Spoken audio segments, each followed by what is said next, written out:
Officials in Connecticut are being pressured to reject a proposal from insurance companies that could send costs for healthcare plans skyrocketing. Under that proposal, rates on individual plans could jump by 20%. But it's not just residents of the Nutmeg State facing rising costs for health insurance. Bertha Coombs has much more on that. And Bertha, you cover this. You're from the Northeast. I saw the story online the other day. I did a double take. I sent it to you. I'm glad you're covering this. This would be a massive hike.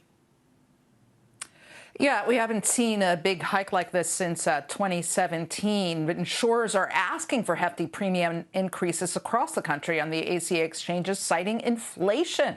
The national average for 2023 ACA rate requests is for an increase of just over 8%. The state's in the light blue, according to analyst Charles Gaba of ACA signups. But about a dozen states, take a look at those orange states, insurers there are asking for double-digit rate hikes, and in the ones in red, like New York and Connecticut, they're requesting about 20% on average.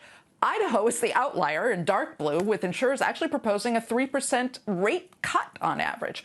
Insurers are citing higher prices from physician groups and hospitals, which are facing wage pressures for those increases. Regulators are likely going to push back. You're not going to see as big an increase as they're asking for. But also bear in mind, Brian, that subsidies will bring premium costs down for the majority of people who buy on exchange. And the Inflation Reduction Act has extended subsidies for higher income customers that were instituted during the pandemic, and they'll be seeing those for the next 3 years. So some of that sticker shock will not follow through to the individuals themselves. And I know those subsidies you mentioned were actually one of the most urgent parts of that Inflation Reduction Act. That a lot of other stuff was in there, but this one, the expiring subsidies. But I guess, Bertha, if you work for a company like ours, maybe you work for GE up in Boston or United Technologies or ESPN or whoever it might be, if you get your insurance from your employer, does this mean your premiums, I mean, they've been going up every year anyway, but could have another pop? Yeah.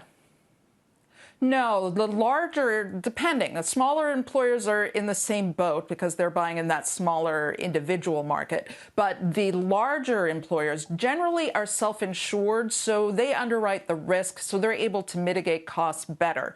So Mercer, which is a benefits firm, says that most large employers are looking at an average increase of about 5.6% for next year, which is bigger than they've seen over the last couple of years, but certainly much more manageable than double-digit sticker shock. The other good news is that for seniors, there are actually going to be a couple of breaks next year.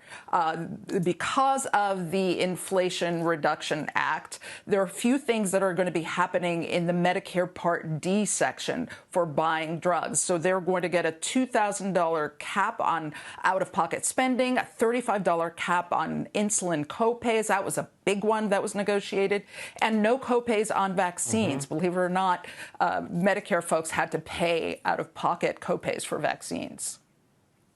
Still, you know, some good news that it won't all get passed through, but Bertha, it was shocking, that headline, that they even propose it is a 20% raise, right? I mean, it's